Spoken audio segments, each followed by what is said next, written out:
बच्चों, एक बार फिर से आप सभी लोगों का चैनल में स्वागत है। ये आपका 2022 का इलेक्ट्रोमैग्नेटिक वेव से संबंधित एक न्यूमेरिकल है। इसका सलूशन देखिए।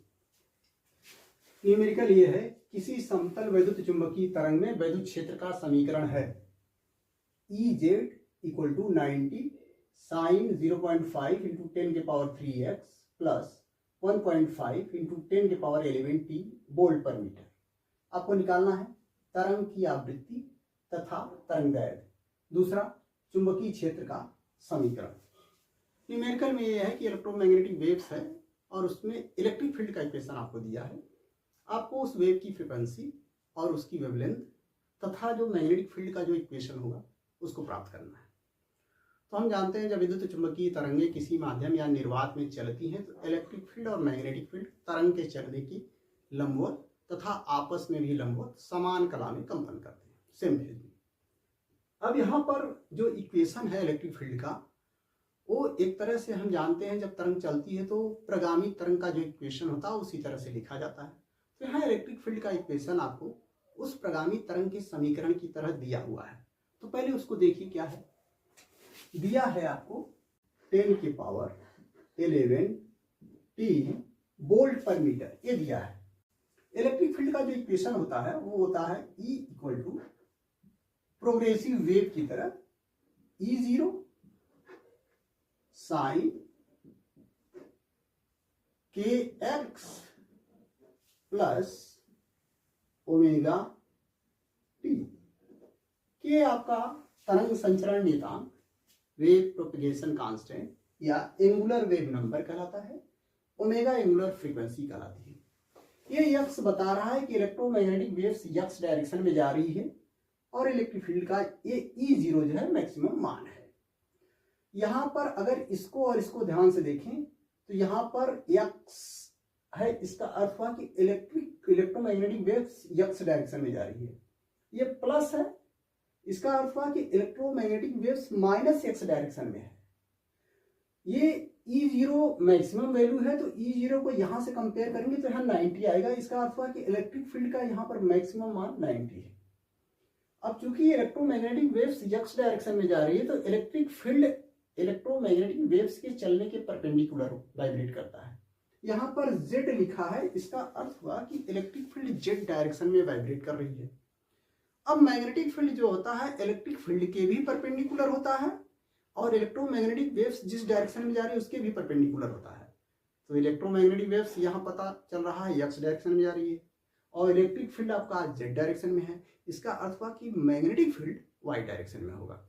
तो पहले हम फ्रीक्वेंसी और वेवलेंथ निकालें, इससे कंपेयर करेंगे तो यहाँ के बदले ये है और ओमेगा के बदले ये है।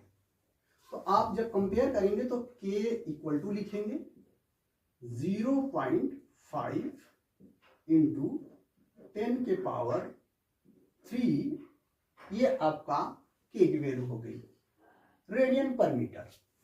ओमेगा की value, omega equal to 1.5 into 10⁻11 radian per second. ये ओमेगा एंगुलर फ्रीक्वेंसी है। हमें फ्रीक्वेंसी चाहिए तो ओमेगा की जो वैल्यू होती है फार्मूला फ्रीक्वेंसी के रूप में होता omega equal to 2 pi nu. यहां न्यू फ्रीक्वेंसी है और ये वैल्यू दिया है आपको 1.5 इंटू 10⁻11। तो यहां से न्यू फ्रीक्वेंसी इक्वल टू हो जाएगा, ये 2 पाई से हम इसको डिवाइड करेंगे तो 1.5 इंटू 10⁻11 और डिवाइडेड बाई 2 पाई। पाई की वैल्यू आप जानते हैं 3.14 होता है। 2 में मल्टीप्लाई करेंगे तो 2 पॉइंट का वैल्यू आ जाएगा 6.28। तो ये आ जाएगा 1.5 इंटू 10⁻11 और डिवाइड बाई 6.28। इससे डिवाइड करेंगे तो आपको मिल जाएगा 0.2385 इंटू 10⁻11। या इसको एक यहाँ 10 से मल्टीप्लाई करेंगे तो 0 पॉइंट इधर आ जाएगा 2 के इधर, तो 2.388 हो जाएगा। अर्थात जो न्यू की आपको वैल्यू मिलेगी फ्रीक्वेंसी वो मिल जाएगी 2.3885। लिखना चाहें तो 5 लिख लें और इंटू 10 के पावर 10, ये हर्ट्ज, ये इतनी आपकी फ्रीक्वेंसी और वेवलेंथ। ये जो है एंगुलर वेव नंबर कहलाता है, कोणीय तरंग संख्या। और के का मान होता है के इक्वल टू होता है 2 पाई और डिवाइड बाई लैम्डा। लैम्डा आपका वेवलेंथ है, यही निकालना है। और ये वैल्यू आपको दिया है के की यहाँ पर 0.5 इंटू 10 के पावर 3। तो लैम्डा इक्वल टू क्या हो जाएगा, लैम्डा इक्वल टू, ये लैम्डा इधर गया ये इधर आ जाएगा, तो 2 पाई डिवाइड बाई 0.5 इंटू 10 के पावर 3। 2 पाई अर्थात 6.28 यहां लिख लेंगे और डिवाइड बाई 0.5 इंटू 10 के पावर 3। 0.5 का अर्थ 1/2 है, तो 2 से यहां मल्टीप्लाई कर देंगे तो आ जाएगा 12.56 इंटू 10 के पावर 3 ऊपर जाएगा तो -3 हो जाएगा। तो यहां पर ध्यान दीजिए -3 है। अब ये अगर 1.256 कहें तो ये -2 हो जाएगा। तो जो आपको लैम्डा मिलेगा, लैम्डा वेवलेंथ 1.256 इंटू 10 की पावर -2 मीटर में आ गया। यहाँ है 10, 1.256 इंटू 10 इंटू 10 की पावर -3, तो 10 की पावर 1 कम हो जाएगा तो -2 हो जाएगा। इसको अगर आप सेंटीमीटर में बदलें तो 100 से मल्टीप्लाई करेंगे, अर्थात 10 की पावर 2 से मल्टीप्लाई करेंगे तो 10 की पावर -2 खत्म होगा, तो आपको मिल जाएगा 1.256 सेंटीमीटर। तो ये वेवलेंथ की वैल्यू होगी। अब मैग्नेटिक फील्ड का इक्वेशन, इलेक्ट्रिक फील्ड चूंकि जेड डायरेक्शन में है तो मैग्नेटिक फील्ड आपका वाई डायरेक्शन में होगा। तो मैग्नेटिक फील्ड का जो इक्वेशन होगा वो B y equal to B0, magnetic field का मैक्सिमम मान, साइन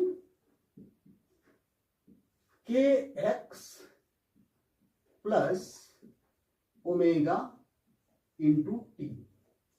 जो फेज इलेक्ट्रिक फील्ड का होता है वही फेज मैग्नेटिक फील्ड का होता है। इलेक्ट्रिक फील्ड का साइन के आगे ये लिखा है तो यही मैग्नेटिक फील्ड का भी होगा।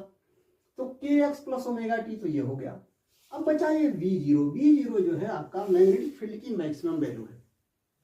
अब इसको कैसे निकालेंगे? हम जानते हैं इलेक्ट्रोमैग्नेटिक वेव्स जब किसी मीडियम में या वैक्यूम में जाती है तो उसका वेलोसिटी का जो फार्मूला होता है